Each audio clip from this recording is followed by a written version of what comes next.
안녕하세요. 보이스 동입니다. 약 2주 뒤에 K리그 개막을 하게 되어 각 구단들의 이적 시장을 간단하게 정리를 해보고 이를 토대로 전망을 해보는 네 번째 영상입니다. 오늘도 재밌게 봐주셨으면 좋겠습니다. 그럼 이제 시작하도록 할게요.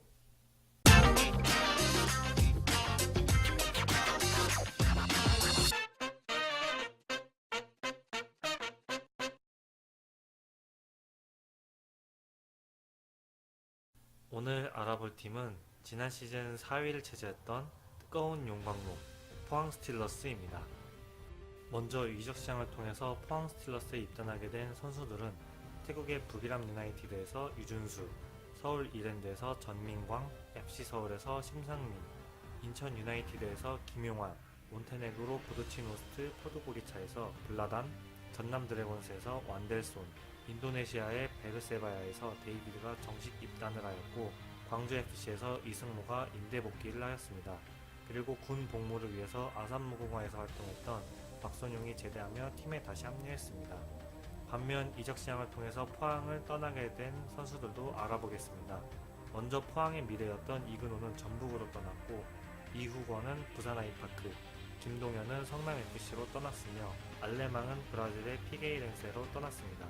전방에서 버텨주던 레오 가말류는 계약 해지를 하였고 시즌 중반에 임대로 영입했던 테이세이라는 브라질 SC 인터나시오날로 임대 복귀를 하였습니다.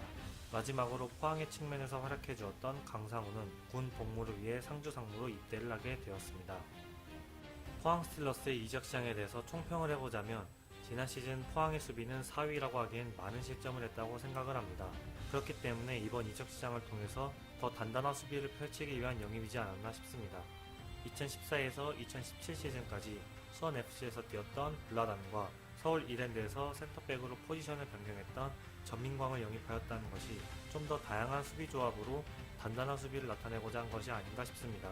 그리고 체프만을 제외한 외국인 선수들의 활약 미미로 전부 교체한 포항인데요. 그동안 외국인 선수에 대해서 큰 성공을 거두지 못했던 포항이기에 이번 시즌에는 어떠한 활약을 보여줄지 다시 한번 기대하게 되는 영입이라고 생각을 합니다. 각 포지션별로 더 자세히 살펴보도록 하겠습니다. 앞서 언급을 하였지만 수비진에 많은 신경을 쓴 포항입니다. 블라단과 전민광은 총평에서 언급을 하였기에 다시 한번 언급은 하지 않을게요. 그러면 측면으로 눈을 돌려보겠습니다. 그동안 왼쪽 측면에 공수에서 활약이 많았던 강상우가 군입대를 하면서 큰 빈 공간이 생겼습니다. 그렇기에 포항은 측면 수비를 보강할 수밖에 없었는데요. 이 자리에 유망주인 심상민과 좌우 수비가 모두 가능한 김용환을 영입하면서 강상우의 빈자리를 채우려는 노력이 보였습니다. 심상민은 FC 서울에서 많은 기회를 받지 못했었고 김용환은 지난 시즌엔 부진과 부상으로 좋지 않은 시즌을 보냈기에 포항에서 부활을 꿈꾸고 있을 것이라고 봅니다. 게다가 2017 시즌까지 포항에서 활약을 보여줬던 박선용까지 제대를 하면서 풀백의 경쟁이 심화가 되었습니다. 센터백에 이어서 측면 수비까지 선수들의 스쿼드가 탄탄해지면서 이번 시즌의 수비는 나아지지 않을까 하는 생각이 듭니다. 공격진에는 총평에서 언급했다시피 외국인 공격수가 교체되었다는 것을 알 수 있습니다. 최전방엔 레오 가말리에서 인도네시아 리그에서 많은 득점력을 보여준 데이비드를 영입하였고 측면에 2017 시즌에 뛰었던 완델손이 다시 합류하면서 스피드를 붙여주었습니다. 완델손의 경우엔 검증이 되어 있었기에 데이비드가 어떠한 활약을 보여주느냐에 따라 좀 더 폭발력이 있는 포항이 되지 않을까 싶습니다만 포항의 미래라고 여겨진 이근호의 이적은 많이 놀라게 했습니다. 데뷔 시즌이었지만 좋은 모습을 많이 보여줬을 정도로 무럭무럭 잘 자라고 있었기에 개인적으로 아쉬운 이적이라고 생각을 합니다. 마지막으로 중원을 살펴보면 최전방부터 수비까지 거의 모든 포지션의 소화가 가능한 유준수를 영입하였고 광주FC에서 좋은 모습을 보여줬던 이승모가 임대 복귀를 하면서 경험의 노련미와 젊음의 패기를 동시에 갖춘 영입이라고 봅니다. 상주에서의 좋은 모습이 기억에 남는 유준수가 포항의 중원을 어떠한 모습으로 이끌어 나갈지 기대가 됩니다.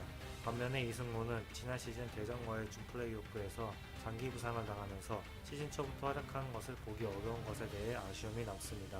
빨리 회복해서 광주에서의 좋은 모습을 다시 보여줬으면 좋겠네요. 따라서 이를 토대로 조심스럽게 전망을 해보자면 포항은 이적 시장을 봤을 때 수비력은 센터백, 측면 모두 잘 보강이 되었지만 2019 시즌은 2018 시즌의 성적과 비슷하게 나오지 않을까 하는 생각을 해봤습니다. 그동안의 외국인 선수들이 제 몫을 하지 못한 점으로 인해서 편견이 생긴 것일 수도 있습니다.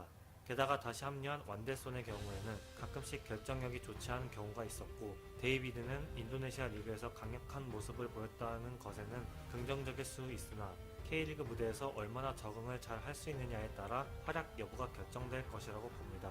결국 최순호 감독이 합류한 선수들과 기존 선수들과의 짜임새가 있는 공격을 만들 수 있느냐 없느냐에 따라 제가 생각하는 전망과 다른 결과가 나올 수도 있다고 봅니다.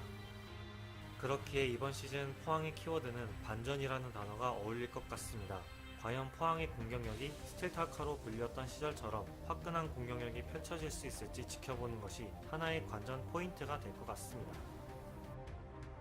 지금까지 포항의 이적 시장을 정리해보고 간단하게 전망을 해보았습니다. 과연 이번 시즌 포항은 용광로처럼 뜨거운 축구가 지속될 수 있을지 기대가 되네요. 다들 좋은 하루 보내시고 오늘도 봐주셔서 감사합니다.